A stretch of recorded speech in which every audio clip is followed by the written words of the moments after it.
David Aloysius Attell. Tell us your story about why you lost your papers. David Attell in the house. More Stories, episode 2. I don't know what episode it is. Attell, you just did Conan. You literally came from Conan to here, and you're in your Conan. You're wearing my Conan outfit. This is my TV outfit, Jay. TV, so, yeah, gray shirt, black slacks, black jacket, and did you wear the ball cap on Conan? Of course I do. I want people to know. Actually, here's a funny story because they showed a clip of my special, and I'm wearing the exact same thing. It was like a total. Really? So, yeah, it was a total fashion. The special, something. Of course, is called Road Work. It's David Attell's stand-up comedy special. I have not seen it yet, my friend, but I do have a T-vote for the next time it comes around. Well, thank you, Jay. But I do have to tell you a funny anecdote, if you will. Sure. Do you like anecdotes? Who doesn't? Here's one. Did you know a giraffe has the same amount of vertebrae as a human being? I love it. Isn't that great? Mm-hmm. Hey, can I just say, go ahead. Say whatever you want. Thank you for having me into your garage. Well, it's half garage, half Equinox. It's like there's so much gym equipment here. Half garage, half human. It's the new Michael Bay movie. It's I like how you have the weight bench outside, like American Beauty. Yeah, well, Annette Benning's driving me fucking crazy. There you go. And I'm going to break up with her, and I don't know how. So I bought a Camaro.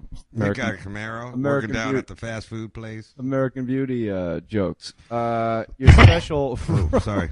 Oh, I'm all right. Your special is Road Work. Yes. And it's on Comedy Central, and anybody that knows anything about stand-up comedy knows that David Attell is a goddamn Hall of Famer.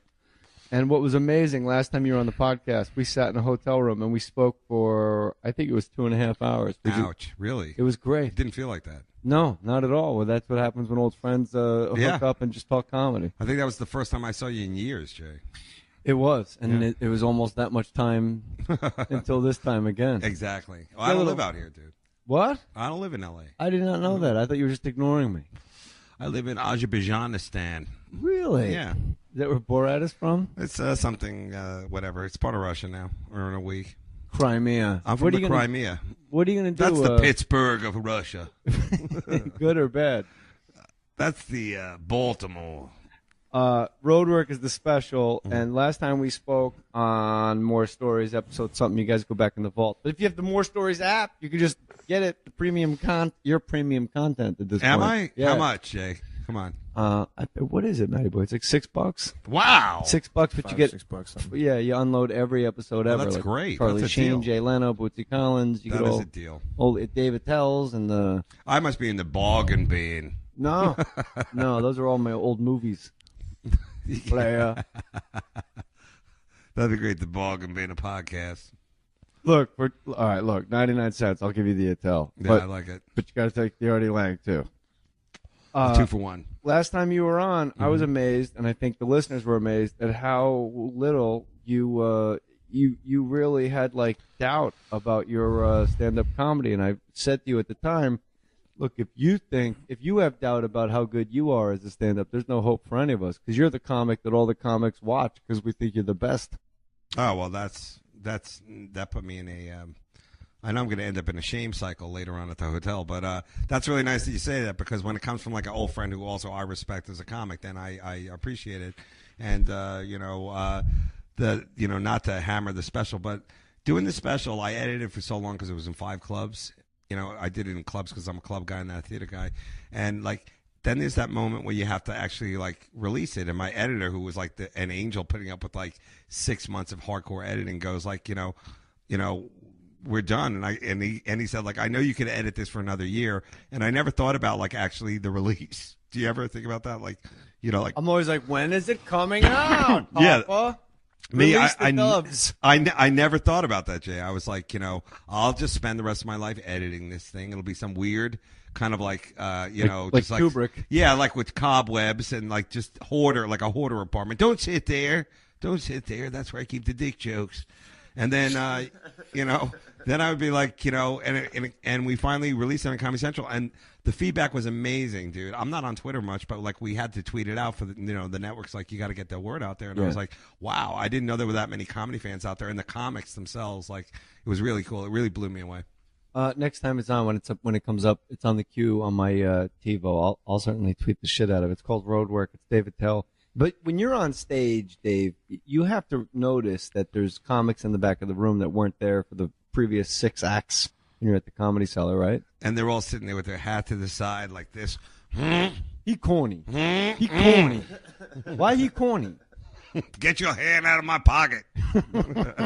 No, but you got to notice, like when you're yeah. on stage, like Louis C.K., me, I put me, but I Yeah, am no, a we guy all that we all all- watched each other. I mean, come on. There's not really. We're upstairs eating free food from Esty at the Comedy Cellar. But when you go on stage, are you aware of the fact, like, oh, like all my friends are here to watch me do stand up? And does that make it more uncomfortable, or does that give you like a sense of freedom where you're like, fuck it, the chains are off?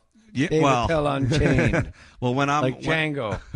when I see like one of you guys, like if you walked, like if, let's say we're at the Comedy Cellar right now and you walk through the room, I would immediately stop doing everything I was doing and just start talking to you. Because I'd rather talk to you. Yeah, I'd rather talk to you. And I remember when it has happened. I remember once I went to the bathroom at the Comedy Cellar.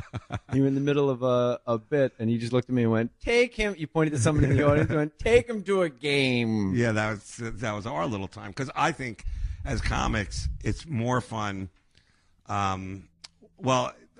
Maybe it's wrong, maybe it's shooting yourself in the foot, but I just love it when some guy I know walks through or is watching, and then like I'll just like tag the joke to them. Yeah, it's like their personal little I part love of it.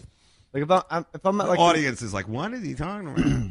Yeah, but it's if the audience is into you, they'll go. I've found they'll go with that little tiny like sidestep with you. Like if I'm doing the Melrose Improv and Maddie's in the back of the room, Yeah.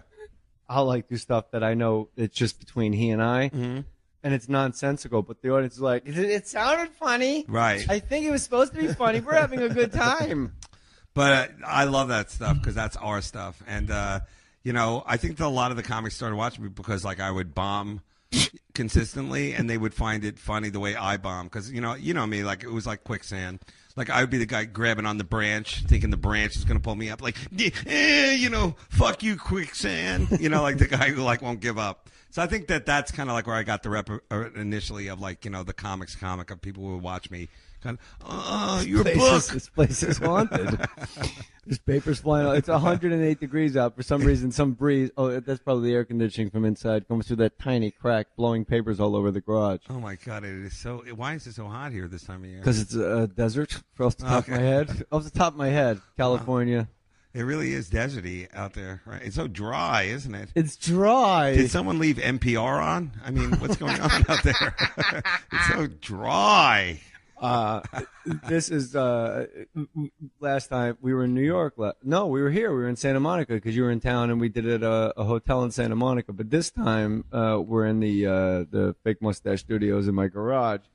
And I got to tell you this because I didn't even know your special was on because Right. it wasn't.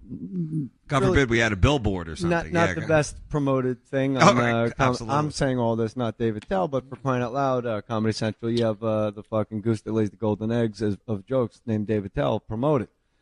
My wife, I get up to pee. My wife's an insomniac. She's laying there. Whenever I wake up, there's always like a gem waiting for me. Like once she paused the TV because it was an AARP commercial with old people in it. I love it. But she goes, honey, I go, what? She goes, before you fall back asleep, I want you to look at something. I'm like, oh, okay. Like, what's going on? She goes, look at this. I go, yeah, it's an AARP commercial. She goes, yeah, but it's old people. I go, yeah. She goes, but they're not that old, but they put them in wigs to make them look older. Oh, that's great. And she was right. Yeah. And she's like, she goes, isn't that weird? I go, yeah, that's pretty weird. She goes, no, watch it again. Like, look, this lady's got to be 60, but they like what? They made her look 68? Yeah, okay. That's funny. But this last time, she goes, look at this. I go, oh, good. Attell's special is on. She goes, no, look at what it says in the program guide. And it says, it's your special, Yeah. Dave Attell Roadwork. And the only thing it said was, Dave is determined. That's it? That's all it said. You And know, my wife was peppering me with questions like, I I'm want to determined know, this time. when he's on the podcast, ask him what is he determined about. Oh. It broke her faith in humanity because she thought out of all the people that wouldn't be so determined, it would be you, and you Well- broke her heart. You went the other way with it. Now you're determined all of a sudden. I was voted one of the top 10 determined comics of Yeah, of the Determinators. that was in Yeah. the Village Voice. Michael Musto wrote that. You know what's so funny about like promotion and all that kind of stuff is that you know, a network like Comedy Central, it's all about digital. Like they'll play your special once or twice, and then it goes to digital, and then it's supposed to be downloads and all that kind of stuff. So, like, I'm old school. I'm like, you know, there used to be a thing like, you know, it's on a couple times, and then, you know, like your mom watches it. You know, you have a good time. And then, like, you know, people go like, you're not a comic. And then you show it to them on real TV. Now it's all like apps and just downloads. And to be honest, like, I don't really like it. And I told them that. It's like, I really would rather it just be airing, you know. Or on DVD, hard copy. Yes, because that was the thing. Which I went is through like, the same thing with Showtime. Yeah. It's like, how many downloads? I mean, because, you know, I even told the people, because I really have done, I have this charity called Operation Purple, and it's for kids of veterans who are deployed. It sends the kids to camp. It's a really great program. So I said on my side, I go, please don't steal it. I'm not asking you for money. This isn't Kickstarter. It's just that some of the money that from these downloads, I will donate to the charity. And I've already donated $25,000. Okay, so I was like, wouldn't that be cool if I could make another $25,000 for this Operation Purple? And you know, after the first release, I'm like, I wonder what the downloads are. And it was like really low. And I'm like, it had nothing to do with the charity. It's just that, like, you know, these kids are so smart. Like, they just know how to see the show somewhere else, you know, or like, I guess it's streaming or something like that. But I was like, isn't that wild how, like, even this download thing is not that great? And like, I think I've sold, like, you've been to a merch table, like, where you're sitting there with like piles of your DVDs and shit. And I was like, I felt like that. I was like, I just have like a million just like digitized things in front of me, just sitting there glum. You know? It's the worst thing when you're at your own merchandise table after a show, like meet and greet, and I'll sell T-shirts and DVDs, and then you take pictures with 300 people, and then you go, all right, back to the car, and you realize you're packing up all but everything, like 4 shirts. And you're like, wow, I really oversold. So now I just bring like 10 shirts, to the shows. But going back to what you said about the downloads, like with the Showtime special, they said we're only releasing it digitally, and I like fought. I'm like, no, it has to be on DVD. People want to have a DVD to play in their home. Hard copy, Or, God forbid, over the backseat of a car on a long trip, they get to watch and have some laughs. But there's no, like, Comedy Central doesn't go, hey, guess what? Catch Dave Attell on iTunes. You can download his special. Like, there's not only is there no advertising, and not just Comedy Central in your special, networks in general. Yeah. It seems like Epix does a really good job with it, and Netflix gets after it. Like, they'll put billboards up all over town.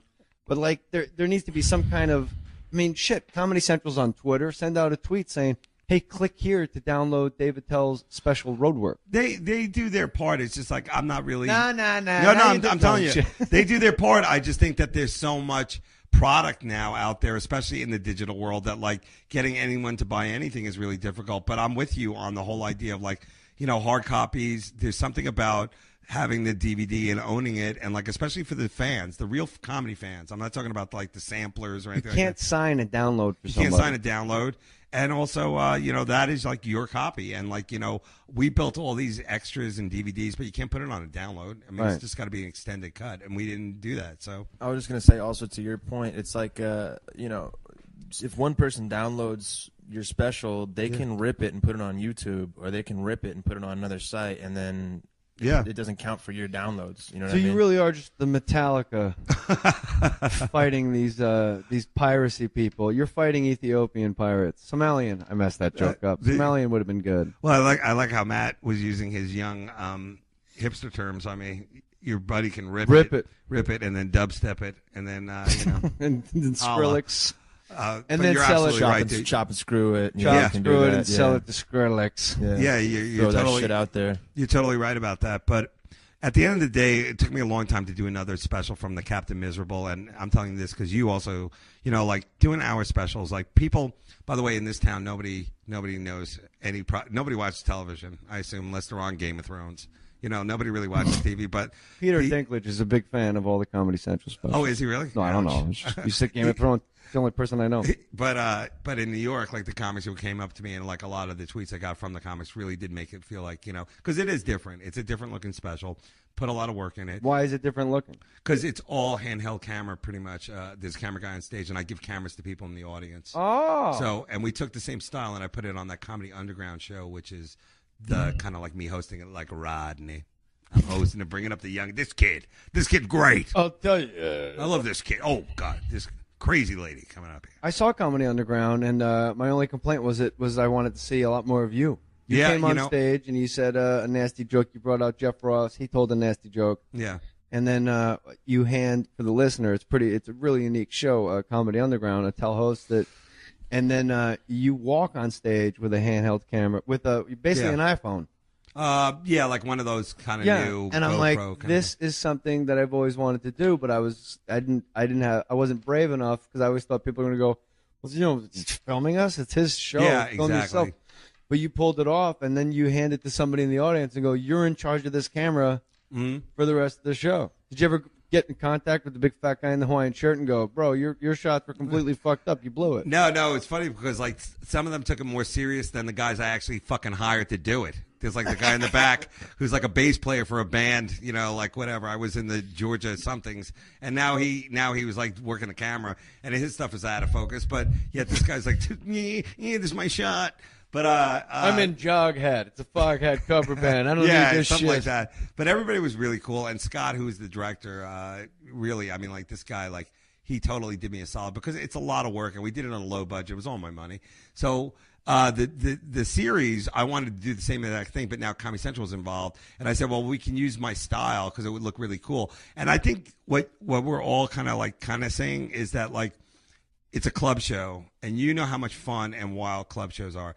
I'm just trying to give a taste of that to the audience at home. That's why the handheld cameras I think are really important. Yeah, it really does give them like people see comedy on TV and they're like, okay, jokes, more jokes. Oh, now he made a little face. Yeah. He made a face, But like comedy is really like it's fucking fun. Like when it's wild like that, and those shows. You've done those shows. There's always those crowds, either a second show Friday, or just the Sunday. Like we don't give a shit. We didn't even know you were here, and we walked by on a Sunday. We saw.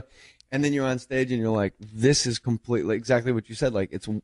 It's a wild time. And theater, there's a little more circumstance to it where people dress up. It's a night out. They get a valet. They got to walk across the street. They've had dinner.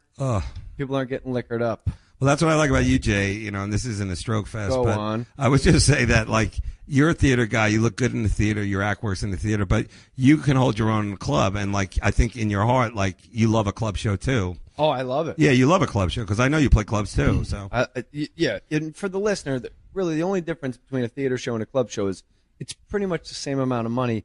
But the theater show is one time. You walk out on stage on a Tuesday night. You do your hour and a half, and you're done for that check. The club show is 5 shows for that check. The weekend. And it's here you go, sweetheart. I don't think people realize. Thanks for having me in here, Mr. Moore. Second I swear to show, God. second show, like in between the first and second show on like a Friday or Saturday, I'm always like, I get like this wave of exhaustion, and I'm like, I gotta go out again. Like I just did it, and I don't know why. Like, why do we get so tired just standing for an hour and speaking? There's guys out there like you, like Operation Purple. Operation Purple. Like, Yeah, the soldiers. There's soldiers out there jumping out the back of planes in the middle of the night, landing in an ocean with no gear, swimming to shore, and meeting a craft that's going to take them to a forward operating base. And to Crete, like those guys should be tired. Why are we tired by going? I mean, it's crazy, right? Well, Why is it so tiring? That was a crazy connection, but yeah, well, it's because I can tell for me, it's like you're older, so you're tireder. But the cool thing about it is that, if the crowd meets you just halfway, we're not talking like, you guys have to come up and be hypnotized or I'm going to do my, musical act to you. It's just they meet you halfway.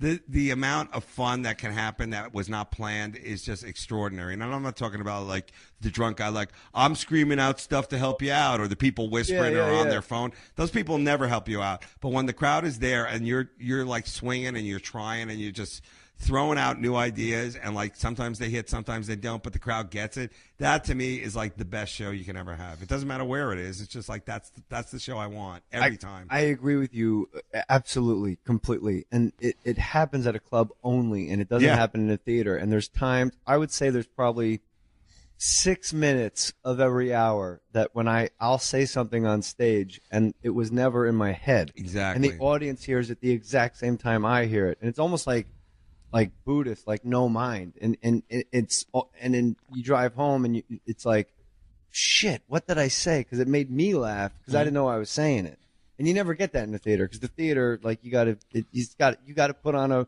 really, it's got to be fancy. Well, I totally agree with you on the theater show, which is like you feel like these people have like, gotten the tickets on Groupon or whatever it is. They're there now, and now they want like a theatrical performance. They want like, Rocky the Musical. They want something that is beyond belief. And I always feel like I leave them wanting it. It's Rocky like it's not my musical. Which I saw, by the way. Rocky Dennis the musical. What's wrong with my face? What's wrong with my face? By the way, wait, I was gonna say this, that like, these types of comedy that like look really good in the theater. My type never looks good in a theater, and like the crowd work element, which people talk about, and I'm a hack. I'm an old hack. You're not a hack. No, but That's I'm just saying, like, no, comics. I'll back it up, like, because I was listening to my tapes and I was getting ready for Conan. That's how you get ready. You're like, what jokes do I have from them? They always want more jokes, and you're what like, else? Frank Smiley still doing it? What else? Frank. What else? God bless him. You're like, it's 3 hours. 6 minutes segment. I'm like, how much time am I doing? Is there someone else on the show? 6 minutes. What else? Yeah. So I go, I'm listening to and it's like, hey, who's having a birthday here? And it's like, it's the hackiest crowd work, but that always leads me to like way great crowd work, which is like once they realize that like I'm doing like the comedy job, then like I can get into them. And I was listening to it because it was really good because, like once they realize that like, I'm kind of on their side, then they loosen up a bit. And that's my biggest problem with LA. You perform in LA, right? Yeah. Is that the crowds here are like super smart, they're super hip, but yet they somehow are holding on to their energy for some amazing event, some kind of rendering or some kind of second coming or something. It's like they'll just sit there blinking at you like cats.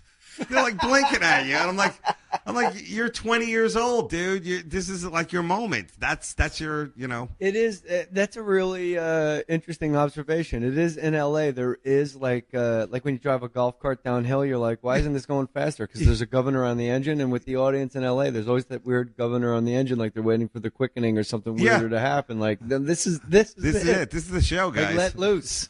Hipsters. Yeah. And I guess it's a generational thing, and I also do think that, like, God bless whoever raised these kids because they are, like, super tolerant, super politically correct. They're all, great little .com whatever coders, whatever they are, and they rip it. They stream and rip it. Yeah, they stream and rip it, and like now I feel like it's a shame that we juiced the funny out of these fucking kids because like they're not funny, they're not fun, Like Why? you look at them, and you're like. Half the shit I'm about to say, you're going to groan at, which is the new laugh, by the way, the groan. Oh. Yeah, the oh! And it's like you didn't even understand the joke, so why are you groaning about it? They groan at something that is completely disproportionate to what they should have groaned at. Yeah, exactly. Like you could talk about rape, and they're like, it's hilarious. And then you go, have you seen the guy with the 135-pound balls on the learning? Oh. Like, no, it's a fucking show. I just watched it. Why are you groaning? I know. Like you're responsible for the univere, and they're groaning at you. Why'd you give him such big balls?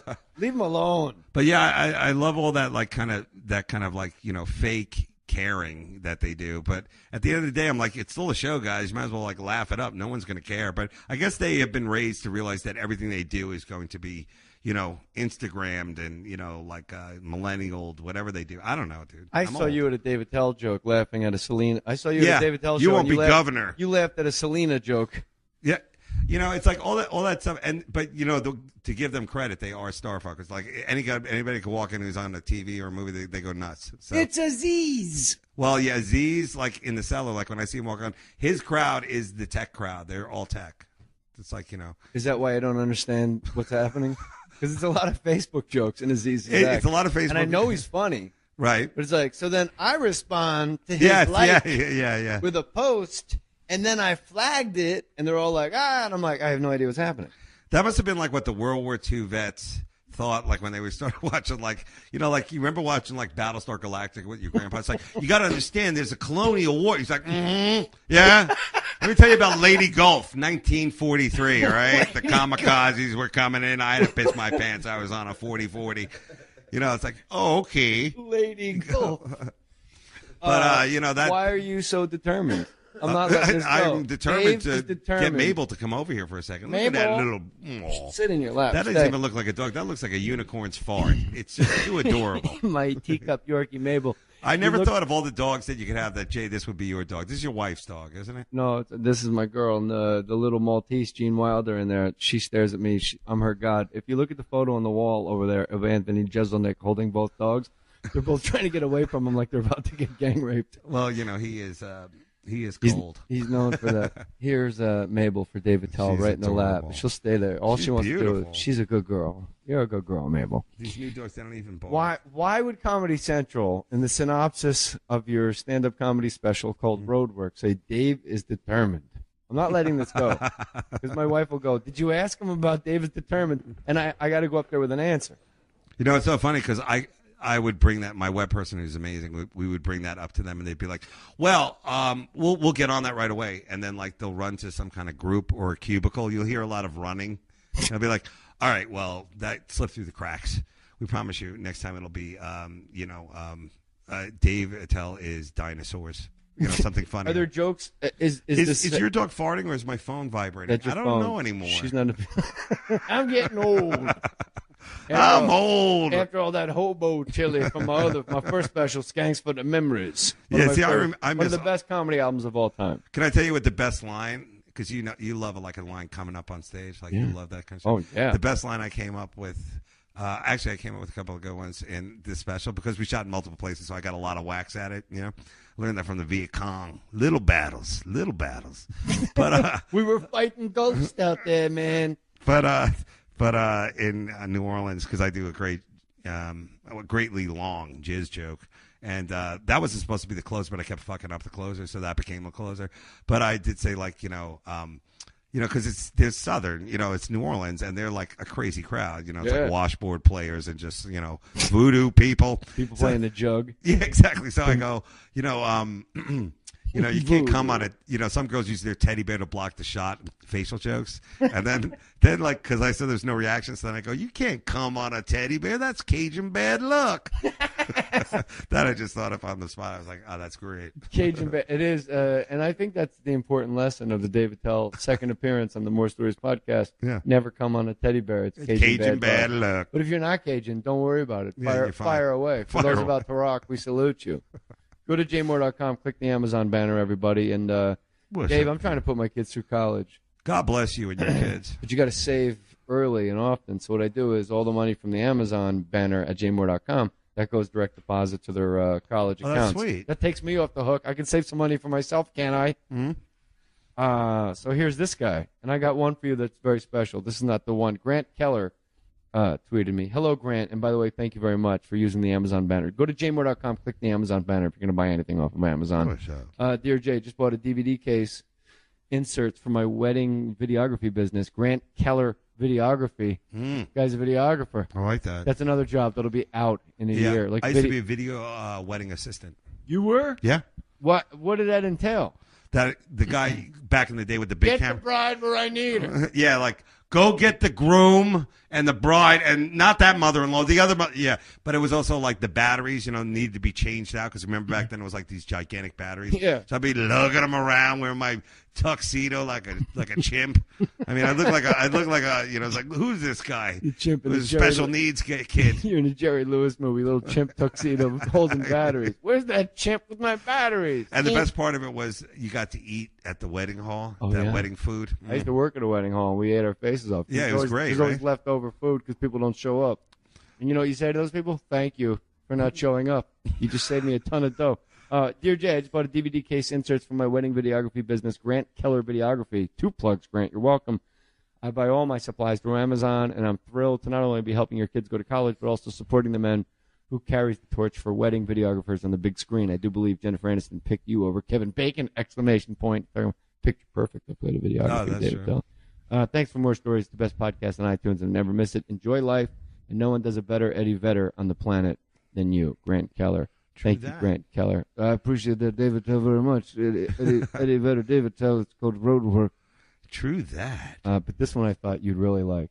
I said, send me your Amazon purchases to read for David Tell. Oh. This guy's name is Dan Oak. I like it. Dan Oak out of Raleigh, North Carolina. No, where's he from? Possibly. Oh, could be. We'll judge by the email. You see how the other guy had a little run-up, like, nice to meet you. It's nice. Yeah. My name's Grant. This is my business. This guy goes, a small of the back where it sits on your belt holster for a Beretta PX4 45 ACP. Love, Dan. Bang. I love it. That's what he bought on the Amazon banner. So It's a nice thank you. gun. Yeah. Nice gun? Is it a good one? It's a nice gun, yeah. You a 45. gunman, Attell? I'm a crossbow boy. Well, your Twitter photo, you're like behind the M60. wheels, M60. I believe that's what it was. On It a was- tripod, I believe. Yeah, on that boat. Just like a camera. Yeah, that was like the thing. Everybody want a picture with a machine gun? Sure. We're show business losers. But what I was going to say is I just went to a sporting goods store in California. I was out at the Brea Improv, and they have a sporting goods store there, and like all the guns are locked up. You know, I'm from New York. You're not allowed to have a gun. You're not even allowed to say the word gun. You know, No. even when you buy gum, you got to make sure that you have a permit because it's so close to gun. But there they have everything like that. And I said, you know, like bow and arrows are just out on the, like, you could just come in and like, let's play Hunger Games and start shooting each other with bow and arrows. Now that's a weapon, isn't it, Jay? How come no one's ever robbed a bank with a bow and arrow? That was one of my. Really? But that was your. That I think joke was a lot influenced by your with the musket. The musket joke, which I always liked. What's your bow and arrow joke? Which is like you gotta. I got one shot to hate. I forget what it was. That was a long time ago. It's like the bow and arrow for when you the bow and arrow, like either it works or you're holding a harp. I forget what it was. It was something. I think I just came up with that now. I don't know what it was, but it was like one of those like. What's wrong with that? What you just said is perfect. It seems Either okay. it works or you're holding a harp. One string harp. A one-string harp. It plays I'm one gonna note, play the note of death. Some blues with this one note, but I forget what it was. But it was just funny to see that stuff was out there. But people are now hardcore into the crossbow because of Walking Dead. Do you watch the show? You kill zombies that way. Do you watch that show? I don't, but only because I don't watch any show until it's like season 3, and then when I'm on the road, my wife and I get the DVDs and we watch them all in a row. That's cool. How about Mad Men? Do you watch I think it's the greatest show that's I ever love been that on. show. Best show, better than The Sopranos. How do you watch it with a cigarette in your hand and smacking the shit out of you, a bitch? Yeah, my secretary. You mean? That's the whole thing. It's like run out and get me a something. I'm sure this show Did is you see John Manfrotati on it? I've seen Havy this whole season. Rocking on it out. Alan Havey's on it a lot. Really? And John Manfrotati was on, I think, one episode, and it was when Don Draper had the black secretary, and it was like the big to do, like, whoa, what's she doing here? Something's not right in the office. There's a new black secretary. And John Manfrotati, they're like, would you like some drinks? Would you like this? He was like a client with Don Draper, and everybody's in that big boardroom, and he goes, yeah, I would like, you know what I would really enjoy is a diet soda, and I don't want it from black coffee out there. That was his line. He called the black secretary black coffee. I love that. I love that show, and it's really hard to explain to people who don't like it how cool it is, because just like that whole how bad it was and how great it was at the same time. But also on Mad Men, they had to go historical. Like they actually had to work the Kennedy assassination in real time into the show, and Dr. Martin Luther King getting assassinated. Yeah. Like they would watch it on TV during the show. Let's give love to the sponsors, and I'm gonna tell you my favorite John Manfrotati ad libs. Okay. Just there's 2 of them that He rocks. He's great. Oh, he's great. And so here's some sponsors, and we'll be right back with David. Back with David Attell, More Stories Podcast. Appreciate you guys listening to the show. Attell is on Twitter at great Twitter handle at Attell, Attell, two T's and 2 L's. Yeah. And you don't tweet. Why don't you tweet a lot? We started tweeting. Oh, sorry. I forgot. So we were just talking. David Attell literally was talking into a cigarette. This is my favorite part in the suburbs when the sun goes down. Yeah? Yeah. Oh, yeah. Come on in, Sean. Time for supper. Time for supper. The street One more jump shot, and then I need you inside. If this was my house when I was growing up on Long Island, it'd be like, "What are you guys doing back there? Get away from the propane tank." No, army men can't fly. You know, like we'd be doing something horrifically boyish. You know, I'm sure that's all been beaten out of these kids. You know, now it's mostly athletics in this neighborhood. The kids are always like, you just hear basketballs and soccer's going all over the place. What about MMA? No MMA on the west side. Really? Oh. Football practice down the street here there you go. at Santa Monica High School. Wink. Wow. I don't want to give out the exact location. I don't want a bunch of people. I had a guy email me. No, I'm not going to get into it. Yeah, don't get into that. You ever drive past Hollywood High when you're going down to Yeah, and they have the face of all the famous people that went there, and then you look at who's on the front step, and you're like, this don't match up. There's no Harry Belafonte to graduate. This fucking fat kid that needs a bra wearing an Ozzy T-shirt ain't exactly going to be singing Day-O. He's going to be saying, whoa. You know what's so funny about that high school? Like, you know how they always say, like, if you don't study, you're going to end up being a homeless vagrant, whatever. They could just actually go, if you don't study, you're going to end up and just look out the window. That guy over there, that guy dressed as a pirate fighting a guy who is invisible. You're going to end up like this dude. Because there's so many, like, just like, I don't know. I could never do that in high school. That's what Did you come up with Comedy Underground? Is that your show? No, they came to me with the show, and I came back at them saying, well, why do we need another stand-up show? And they're like, well, it's going to be uncensored. So I'm like, okay, I'm interested. And then I said I wanted to be more of the hardcore comedy club guys and not so much the alternative or the storyteller people, because they have a lot of shows like that. And I also think that the dirty new comics don't have a place for them to do their dirty, because they get run out of town. Yeah, well, it's either you do an hour, a half hour, or nothing. And like that's or your 6 minutes for Conan or Letterman. Yeah, but even that can't be dirty. Like that could be a little saucy, but it can't be dirty. So a lot of these young guys, like, they have some great filthy bits, and like, where do they do them nowadays? There's no place, and every club is like, some clubs like go on the road. They have like treat the middle like shit, like he can't curse, and I'm like, what is this about? I mean, like, let these guys do the jokes the way they want them. I don't like it. I think you're like me. I don't when the opener. I'm embarrassed when the opener comes to me and goes, "Is anything you don't want me to say?" I'm like, bro, I don't do whatever you want. Just do as less time as possible, because I got to get out there. I hate waiting around. I can see that, yeah. Do you show up early to like? Well, I have no life, Jay. So like, I'll have like 15 guest spots ahead of me. This Let guy. me enjoy my improv steak. Yeah, this guy. He's Cookie. He works. He's the Valley's cousin. Here he comes, guy. No, it seems like people know I'm the soft. Cookie. Yeah, it's like I'm a soft spot for the guest spot. So, yeah, no, it does. There's such too much of a good thing sometimes with comedy. So it's good to keep it tight, but it's also good to roll with like some new faces. So. Sorry, I'm just babbling. You're not babbling. We're having a conversation. That's why I like having. What about having a dialogue? Listen to my dialogue and break it down. Listen, man. John Manfrotati, I saw him at a club once, and there was guys in the front row heckling the shit out of him, and he goes, "You guys look seriously." He really like just fucking destroyed these guys, and he goes, "You guys look like $1 million, seriously." 6 zeros. And I sat in the back of the room and I giggled. I'm like, that's funny. And then I actually had to sit there and go, 5, 6, like, holy shit, like there's 6 guys to have the presence of mind to know how many people are fucking heckling you in a group. And then they all had glasses on, and he goes, Jesus Christ, I'm getting heckled by a tray of ice cubes. Those are my 2 John Manfrottis. He has the one.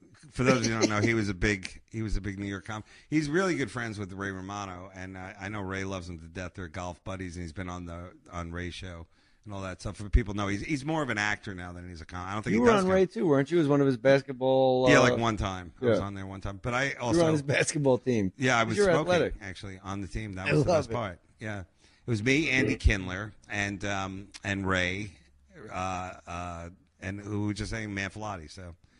There's only 4. You need 5 guys to get a squad, Dave. I know, but it was maybe like Brad Garrett. I was trying to like impress you with names. It's like all those names we get here like within an hour. Really? Then where are they? Brad Garrett wasn't on the team. No, Brad Raymond, and Ray. I was open for that 3-point shot, Raymond. I just saw Ray do a show. We did this benefit at Largo, and Ray did a great set, man. Because he's a great comic. I don't think he does a lot in LA, but he does it on the road. But he really is like. When you think about it, like a guy who like really does like think out his stuff and like write it, he's that guy. He really is good. I agree with you completely, and I'll say this about Ray Romano: a really good actor. Oh yeah. When he did Men of a Certain Age, I think TBS maybe it was. Yeah, that was a great show. He was really good. I can't wait for him to show up in a movie not called Welcome to Mooseport.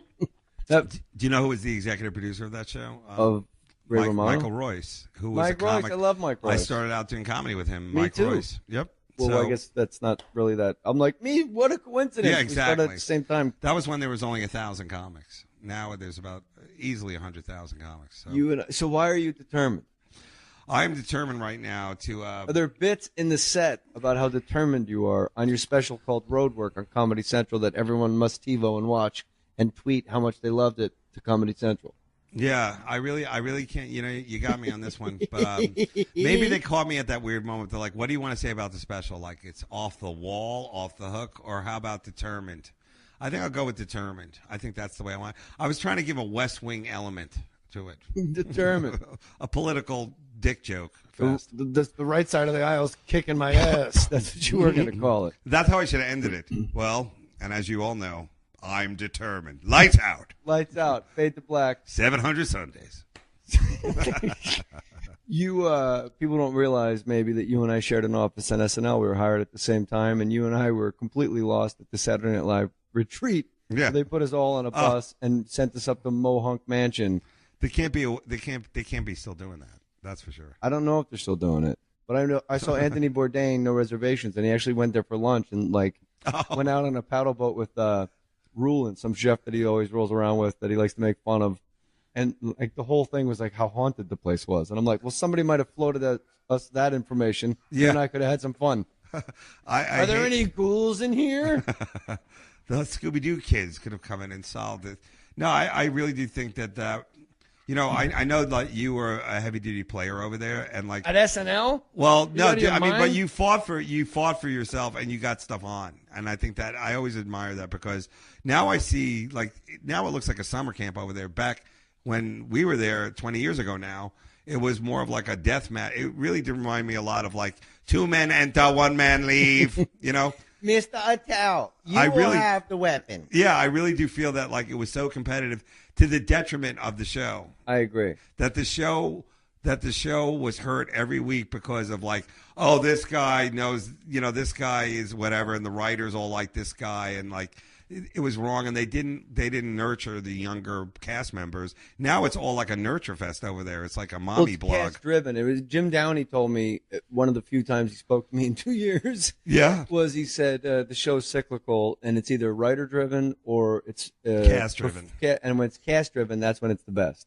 Really? And when it's writer driven, it runs aground because, as you and I know, you sit in a writer's room and for 2 hours, guys are arguing over what the name of high school. Yeah, that's true. Yeah. And like the high school is just a card in the beginning of the sketch. It says Washington High. And people are going, these are Harvard graduates going, that sounds a little too urban. What about Central High? Still a little urban. What about High School High? Too jokey. Yeah. And then you and I would sneak out and do spots. Actually, I'll take that back. I didn't have the balls to do what you did. You would go, I'm going to the bathroom, and you would go to the Comedy Cellar, and you would actually do stand-up comedy and come back and be like, woo, that was a long one. The good thing about like that gig and also like me being, I was like older than you guys a little bit, but it was like I had already done jobs where like they kind of hated me, but they couldn't fire me. I had done those kind of stuff, and that's where I kind of felt like that job, which was like, oh, he's here for, whatever. So, let's just put the wall up so that we don't let him in. And I really do think that show was hurt by the fact that like, they really did. It's very cliquey, or I don't know what it is now. You're right. I'm going to stop you. It is cliquey. When you and I were there, it was very cliquey because out of a writing staff of like 20, 8 of those guys all graduated Harvard and got hired at the same time. Right. And they all knew each other. Lou Morton, David Tell. I'm not saying these guys were not nice to us because they were. And shit, the kid that looked like Bjork. Like, I've never said this, but like Robert Downey, who was the head writer there, everybody swore that he was a genius. And I was like, wow, this is really a great opportunity for me to learn how to write. And he looked at me like, which to give him credit is that like, why are we hiring comics to learn how to write when we should hire writers? And I agreed with that.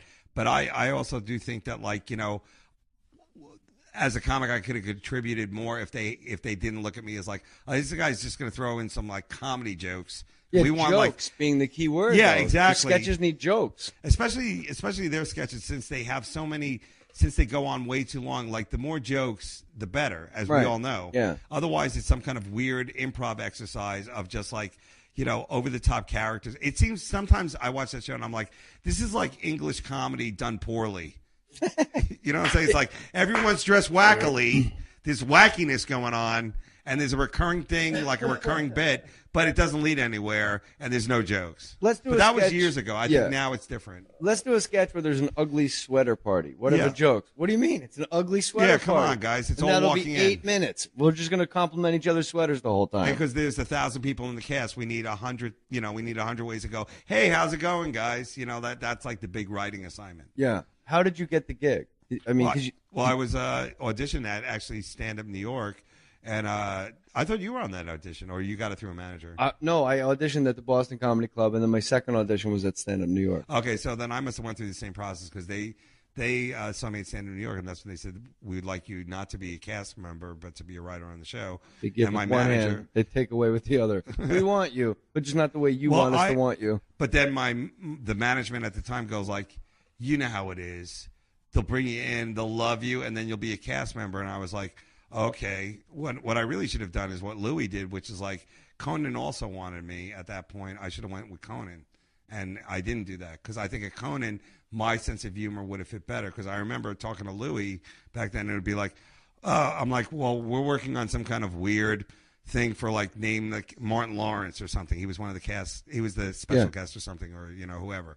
And then like Louis would be like, oh, we're coming up with something like a masturbating bear, and I'm like, wow, that sounds a lot more fun than what we're doing, So that probably would have been a better thing for me. But I really did when you got there. I was like, wow, Jay is going to rock this because like you're a young guy. You got all those different characters. You're a funny guy, and also like you stand up for yourself, and I think they saw that stuff all as a threat.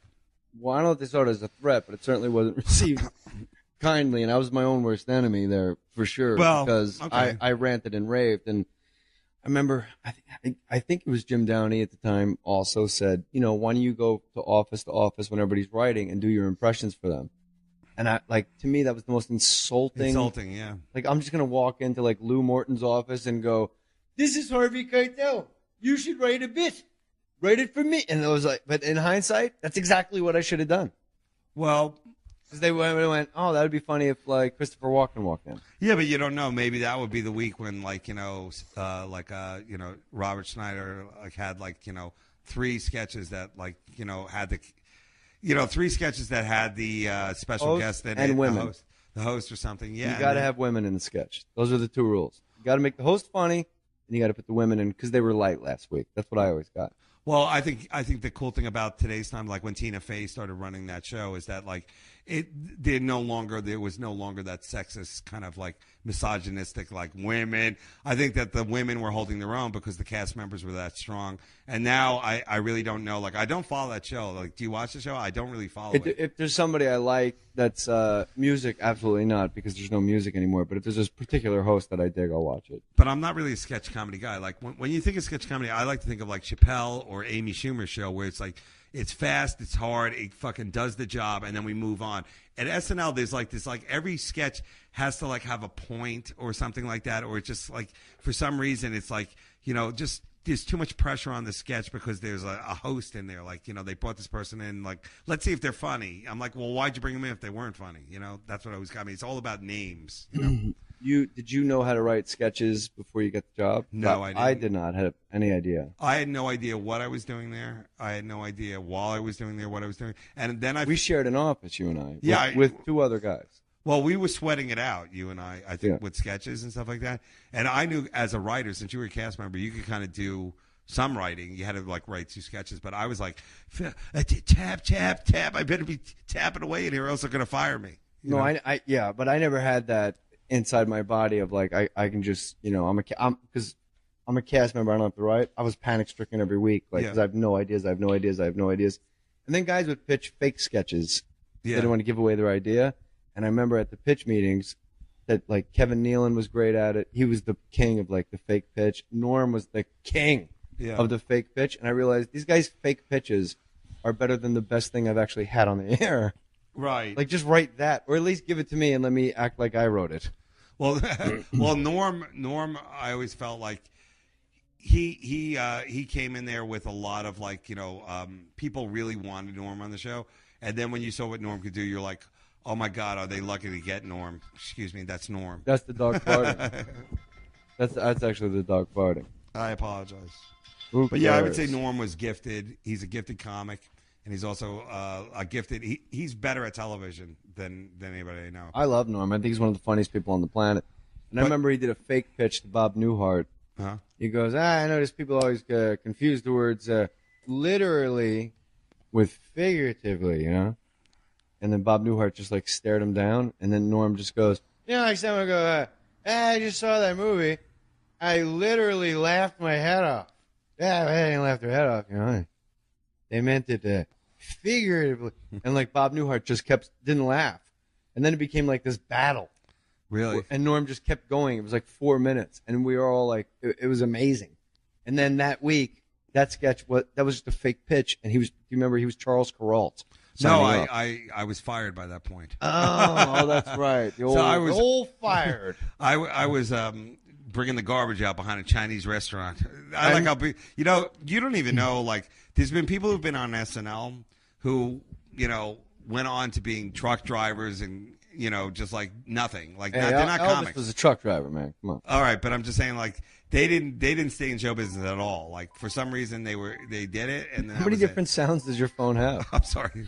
First it was That's Flight actually of the my Valkyries, pacemaker. You wrote. People don't know this, but like for SNL, when you go up to like the retreat or like to get started, you have to hand in 3 sketches and 3 commercial parodies. That's what you and I had to do. Right. And we go up, and we were at the Mohonk Mansion. It's this big retreat with the cast and the writers, and it was Dave Attell and I were completely lost. Yeah, it was horrible. And your fake commercial to this day, when I think about it, if I'm laying in bed, I'll giggle until the entire bed. I don't even remember. Spin and Pet.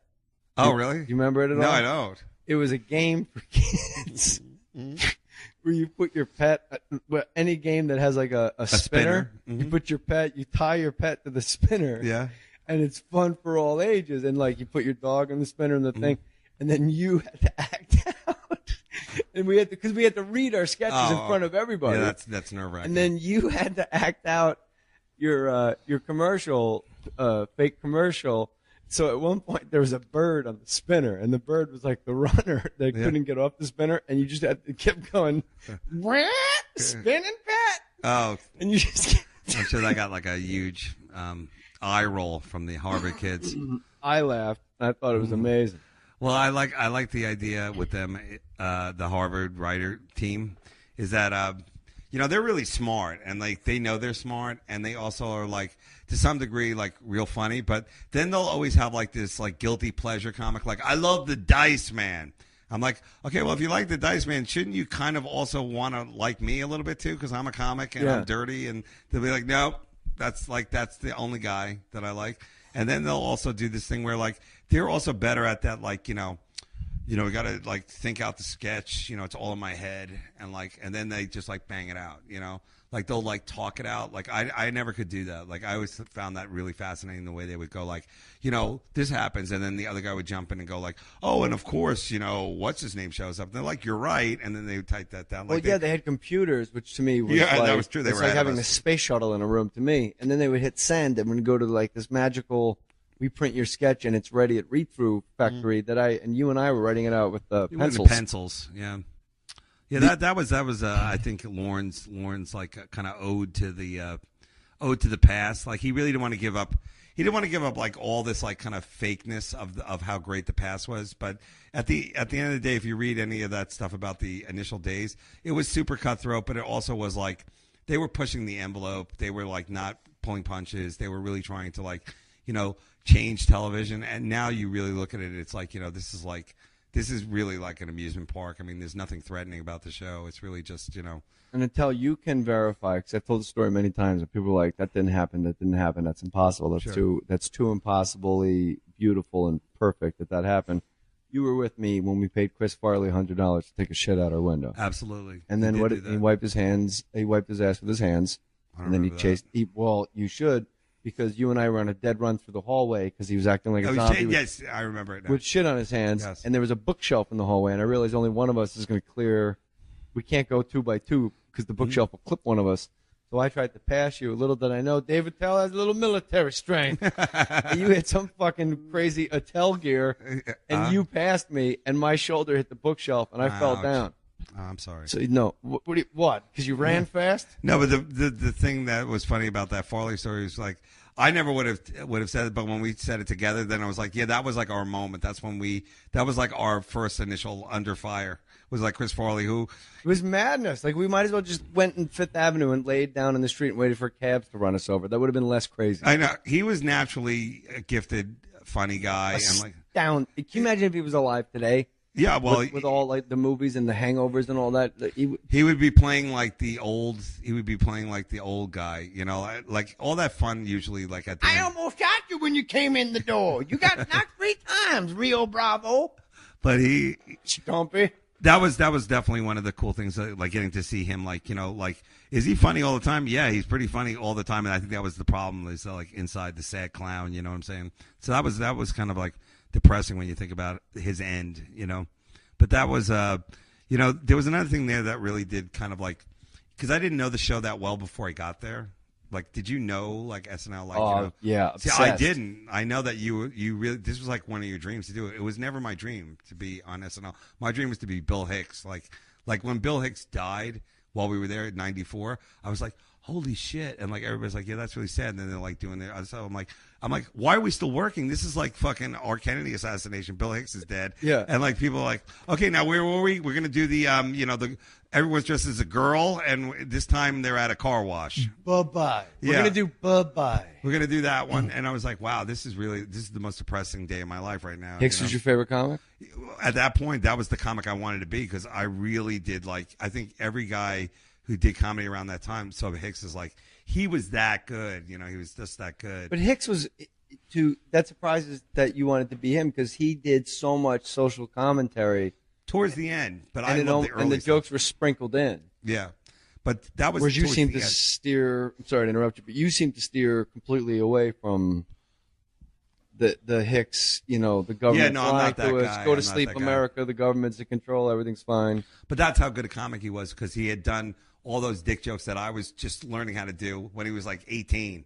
I mean, like he started, he was 15. So by the time he was like 25 and he died at 32, that he probably was already like, I'm done with like the dick jokes and the where you're from's and all that kind of stuff. Now I'm like, you know, hardcore, like I got a message. And this is like, he was really smart. He was really talented. He was an amazing guitar player. And like, I guess that's just what he was thinking about. And he also, I think in England, like when he went over there and he saw like what smart crowds they were and like how they really do think about politics and other things, it really did help open him up. You know, it really did help to like reaffirm what he was already doing because like the crowds he was playing to were the same crowds we play to, like club crowds. You know, he wasn't Prom shows. There was no alt scene really then. You know, it was just starting. He brought it with him. The alt scene. He really is the guy. Like if every comic was that strong, then we'd be like, wow, this would be like an impressive scene. You know. I just thought about this. Maybe when he knew he was dying, maybe that's when he got super socially conscious and he felt like he needed to spread a message before he tapped out. Oh, that's a really good way to look at it. Yeah, I would say that his message actually is really something I say to myself sometimes, especially when I'm on a plane and I feel like, you know, this is not happening. You know, a little bit of a, you know, Malaysia situation where I'm like, oh, this is not good, and then I'm like, it's all a ride. It really doesn't matter. You know, it's just all like, a ride. It's just a ride. Like I say it to myself sometimes. And here's Tim with sports. It's all a ride. Life is just a dream. Everybody's fine. I'm not going to do a whole Bill Hicks joke. David Attell's special is called Roadwork. It's on Comedy Central. Please watch it, and please tweet the shit out of Comedy Central and let them know that they got a good thing because I don't think people realize that they are dialed in. There is like a social media expert, quote unquote, at every network. Absolutely. And if just some shows take flight, and if like I'm just using her as an example, but I don't know if this happens. Like if Amy Schumer's on, it's just trending on Twitter, Amy Schumer. So when David Attell Roadwork is on, just bang the shit out of that Twitter. Thank you. And like Comedy Central, they know they got a good thing. And of course, Comedy Underground. Yes. That's on. That's on a Saturday at 1 a.m. Eastern time, so that's like on what? Comedy Central as well. On Comedy Central, and A little Comedy Central business going for yourself do. there, David Attell. I really do. And Jay, I'm going to throw the invite out now I'm in. because I have no idea. Well, let me just say, I have no idea what's going to happen with that show. But if it does get picked up and I'm a part of it, you are my first choice. All right, I'm in. Anything. And Okay. like with Dave's old point, I was like, yeah, of course. Dude, yeah, I owe you for that one too. No, you don't owe me. You're my friend. And that's, I don't. I've run out of favors in this business. Luckily, That's not a favor. That's I must have like, done something right because when I started doing comedy, I really met a lot of great comics, and a lot of them are really cool. And as we all know, we take care of our own. Yeah, we take care of ours. We take care of our own. Get now. an education and take care of your own. Any final words? You're dying after this. I don't know if you know. Well, that. I was just going to say, if I can hit it again, Operation Purple. Check out my site, davidtell.com. You'll see everything about it, and it really is a good charity. You're a good dude. You support the troops. Everybody knows that. Like, I'll put $1,000 in right now. Dude, that is just Tax perfect. deductible. There you go now. Well, hold on. And a it's second. for the children. It's for the children of the veterans who are deployed. Some of them have been multiple deployments, and What did the kids get? they go to this summer camp. Okay, you would think like that's something that's a given. It's a special summer camp where there's programs for them to deal with the loss sometimes of a relative who fell overseas, or to deal with just like the deployment of like them being away 6 months for like 5 years in a row, or 8 months. And where's the camp? I don't know exactly where the camp is. I'm not allowed to give out that information. But if you go to Operation Purple, you could tell. Does it say it on the site where the camp is? I actually never asked them where the camp is, but I do know that I did the benefit, and there was so few people there. I was like, this makes me angry because, it really does make me angry. I've done the Wounded Warrior. I've done shows overseas, and I'm like, this is now the time when they need us most. The caregivers to these guys who come home wounded and broken, like that's their family. At the end of the day, it's going to be like, okay, we're done with you. Now it's your family's going to have to live with you 24 hours a day and take care of you. And that includes the children. So that's why I was like, this is really important. Operation Purple is Dave Attell, 2 T's, 2 L's, Dave. You know how to spell Dave. What the fuck am I wasting your time for? Attell, Attell. Operation Purple. Of course, the special is Road Work and the show Comedy Underground. Attell. You asked me about final words. Dude, I love sitting and talking with you. And, when I finally move into your garage. That would be funny if you had another guy living in here. Hey, buddy. Kirk Fox is right behind you. I was on Evening Shade. You want to talk to me? Patrick Duffy's here. I love talking with you all the time. Well, it's always good. And let's not go this long without seeing each other again. All right. You're the talking about best. your Mabel. Huh? Oh, Mabel, her. Mabel's barking. She's telling the neighbors, get lost. There's headliners in But here. that's like a little dog. What is it, Fashion Week? Somebody mixed the Da Vinci with the Louis Vuitton. What happened? All right. Dave Attell, ladies and gentlemen, one of my all-time favorite comics, and I know he's yours too. Put your name on it. Thank you, guys.